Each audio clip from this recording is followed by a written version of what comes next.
ডিসেম্বরের মধ্যে ইলেকশন যদি কম রিফর্ম পলিটিক্যাল পার্টিগুলো কম রিফর্ম চায় তাহলে ডিসেম্বরের মধ্যে ইলেকশন হবে। আর যদি না তারা চান যে না আমরা আরো কিছুদিন থাকি, সেক্ষেত্রে ইলেকশন উনি বলেছিলেন যে প্রথমার্ধে হবে। কিন্তু এখানে একটা প্র্যাকটিক্যাল একটা ইস্যু হচ্ছে যে আপনি জানেন যে এপ্রিল মাসের থেকেই কালবৈশাখী এবং ঝড় বৃষ্টির সময় শুরু হয়ে যায়। ফলে এপ্রিলের পরে যখন এপ্রিল পরে জুনে আবার মনসুন শুরু হয়ে যায়, তো ফলে ওই 3টা মাস আসলে ইলেকশনের জন্য অতটা উপযোগী না। তো সেই জন্য আমাদের ধারণা সেটা হচ্ছে যে ইলেকশন ইদার ডিসেম্বরের মধ্যে হবে, নতুবা ম্যাক্সিমাম মার্চের মধ্যে। উন্নয়ন প্রকল্প গড়ে 70% ব্যয় বৃদ্ধি ছিল, এটা 2009 থেকে 2023-এর মধ্যে। এবং রাজনৈতিক প্রভাব ও অযৌক্তিক প্রকল্পে ব্যয়ের মাধ্যমে 14 থেকে 24 বিলিয়ন মার্কিন ডলারের সমপরিমাণের অর্থ অপচয় হয়েছে। তো এই জিনিসগুলোর জন্য মানে যাতে থার্ড পার্টি ইভালুয়েশন করা যায়, এটার ফলে একটা দেখা গেছে যে আমরা একটা মেট্রো প্রজেক্টে মেট্রো রেলের আর একটা অংশের প্রজেক্টের ইভালুয়েট করেছে, কস্ট ইভালুয়েট করেছে, যেটা আগের থেকে কস্ট ছিল, ওরা আগের গভর্নমেন্টের সময় ওরা কস্টিংটা করেছিল, ওইটা এডিবির দ্বারা এটা যখন ইভালুয়েট করা হয়েছে দেখা গেছে যে একটা না, এটা $5.2 বিলিয়ন প্রজেক্ট ছিল। এডিবি ইভালুয়েট করে দেখেছে যে এটা $500 মিলিয়ন এখানেই সেভ করা যায়।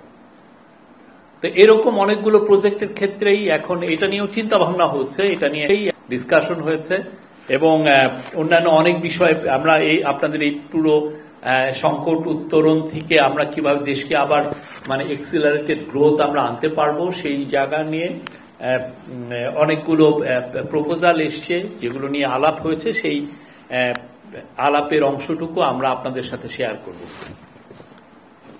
আজকে। এছাড়া তো আপনি জানেন যে আজকে কোর কমিটির মিটিং হয়েছে হোম মিনিস্ট্রিতে, সেখানে আমরা অলরেডি ব্রিফিং করেছি। এছাড়া আলজেরিয়ার নতুন রাষ্ট্রদূত এসেছিলেন, উনি প্রফেসর ইউনুসের সাথে দেখা করেছেন। প্রফেসর ইউনুস কে উনি আলজেরিয়া সফরের আমন্ত্রণ জানিয়েছেন এবং প্রফেসর ইউনুসও আলজেরিয়ার প্রেসিডেন্টকে বাংলাদেশে আসার আমন্ত্রণ জানিয়েছেন এবং তাদের সাথে বাংলাদেশ আলজেরিয়া জানেন আফ্রিকার কান্ট্রিগুলোর মধ্যে আলজেরিয়া একটু বেটার, একটু ইকোনমিক্যালি তারা ওয়েল অফ। তো তাদের সাথে আমাদের আরো যাতে ট্রেড এবং ইনভেস্টমেন্টের সম্পর্ক আরো ডিপেন হয় সেই বিষয়ে আলাপ হয়েছে। এই বিষয়ে আজকে তো পুরোপুরি কথাবার্তা হলো, এটা নিয়ে এক ধরনের ডিসিশন হলো। এটা আপনারা একটা সময় জানতে পারবেন যে কত এটা যত দ্রুত করা যায় সরকারি সব প্রতিষ্ঠানে কোনো ধরনের কোনো ম্যানুয়াল আপনি যাতে কেউ, এবং এর মাধ্যমে আরেকটা জিনিস যে মনিটর করা যে কোন ডেস্কে যায় একটা ফাইল আসলে কতক্ষণ পড়ে আছে। অনেক সময় হয় না যে আপনি একটা ফাইল আপনি পাঠিয়ে দিলেন, দেখা গেল একটা ডেস্কে এটা 1 মাস পড়ে থাকলো। এই যে ই ফাইল এটা ট্র্যাকিং করাটা, এই ট্র্যাকিং সিস্টেমটাও থাকবে যে আপনি ইনস্ট্যান্টলি জানবেন যে এই ফাইলটা এখানে আছে। আমাদের তরফ থেকে যে কনসেনসাস কমিশন যেটা করা হয়েছে ইন্টারিম গভর্নমেন্টের চিফ অ্যাডভাইজারের নেতৃত্বে, কনসেনসাস কমিশনের তরফ থেকে আমি যতটুকু জানি সেটা হচ্ছে যে সবার কাছে এই হার্ড কপিগুলো গিয়েছে রিপোর্টের। ওনারা তো আপনি জানেন লাস্ট মিটিং এ ওনারা হার্ড কপিগুলো চাচ্ছিলেন। তো আমরা ইন্টারিম গভর্নমেন্টের কনসেনসাস কমিশন সবার কাছে হার্ড কপি পাঠিয়ে দিয়েছে। এখন ওরা পুরো চিত্ররা বিশ্লেষণ করছেন এই রিফর্মের রিপোর্টগুলো। এই রিপোর্টগুলো বিশ্লেষণ করে তারা তখন আমাদের কনসেনসাস কমিশনকে তাদের ফিডব্যাকটা জানাবেন।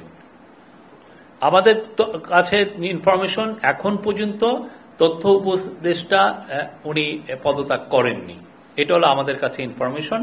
আর বাকিটা ওনার বিষয়, আমরা এই বিষয়ে আর মন্তব্য করতে চাই না। আর রদবদল হবে কি হবে না এটা interim government led by professor Yunus তারা এটা ডিসিশন নেবেন। এটা আমরা এখনো জানি না কোন রকমের কোন ডিসিশন আছে কিনা। ল অ্যান্ড অর্ডার সিচুয়েশনের ব্যাপারে আমরা যথেষ্ট সিরিয়াস।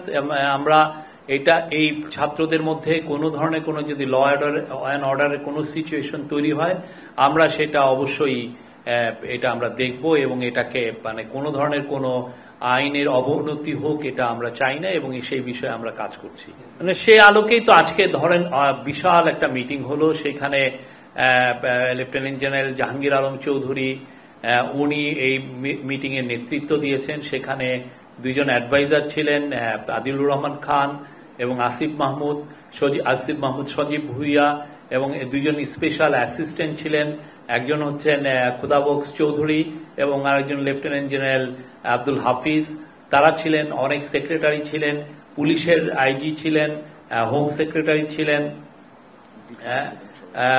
ঢাকার যতগুলো 8টা ডেপুটি কমিশনার ছিলেন, ডিএমপির চিফ ছিলেন, র্যাবের চিফ ছিলেন, র্যাবের ডিডি ছিলেন, এছাড়া ছিলেন কোস্টগার্ডের প্রধান ছিলেন, বিজিবির প্রধান ছিলেন, এছাড়া মিলিটারির অফিসার ছিলেন, সিনিয়র মিলিটারি অফিসার যারা ঢাকার সিকিউরিটি সরাসরি দেখছেন।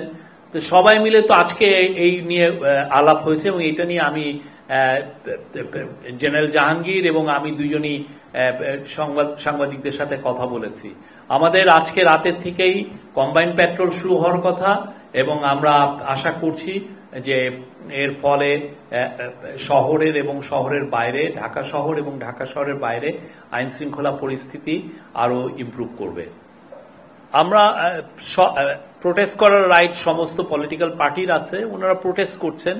আমরা চাই যে এই প্রোটেস্টটা নিয়মতান্ত্রিকভাবে হোক, এটা বাংলাদেশে এর কারণে যাতে ল অ্যান্ড অর্ডার সিচুয়েশন অবনতি না হয় সেটা আমরা চাই। আর ওনার বিষয়ে যেটা হচ্ছে সেটা জামাতের যিনি লিডার সেটা আমরা বলতে পারি এটা কোর্টের এখতিয়ার, কোর্ট এটা ডিসিশন নেবেন এবং যা হবে কোর্টের জুডিশিয়াল এটা একটা ডিসিশনের বিষয়, তাদের বিষয় এটা তারাই দেখবেন। এইটা নিয়ে কিন্তু অনেকবার কথা হয়েছে, চিফ অ্যাডভাইজার, ইন্টারিম গভর্নমেন্টের অনেক অ্যাডভাইজার অনেকেই কথা বলেছেন। চিফ অ্যাডভাইজার আগে 2টা ডেট বলেছিলেন, একটা হচ্ছে যে ডিসেম্বরের মধ্যে ইলেকশন, যদি কম রিফর্ম পলিটিক্যাল পার্টিগুলো কম রিফর্ম চায় তাহলে ডিসেম্বরের মধ্যে ইলেকশন হবে, আর যদি না তারা চান যে না আমরা আরো কিছুদিন থাকি সেক্ষেত্রে ইলেকশন উনি বলেছিলেন যে প্রথমার্ধে হবে। কিন্তু এখানে একটা প্র্যাকটিক্যাল একটা ইস্যু হচ্ছে যে আপনি জানেন যে এপ্রিল মাসের থেকেই কালবৈশাখী এবং ঝড় বৃষ্টির সময় শুরু হয়ে যায়, ফলে এপ্রিলের পরে যখন এপ্রিল পরে জুনে আবার মনসুন শুরু হয়ে যায়, তো ফলে ওই 3টা মাস আসলে ইলেকশনের জন্য অতটা উপযোগী না। তো সেই জন্য আমাদের ধারণা সেটা হচ্ছে যে ইলেকশন ইদার ডিসেম্বরের মধ্যে হবে, নতুবা ম্যাক্সিমাম মার্চের মধ্যে। রেমিটেন্স যোদ্ধাদের ঢাকায় বিশেষ ছাড়ে রেডি ফ্ল্যাট দিচ্ছে শতভাগ বিশ্বস্ত ও নির্ভরযোগ্য প্রতিষ্ঠান প্রবাসীর সিটি।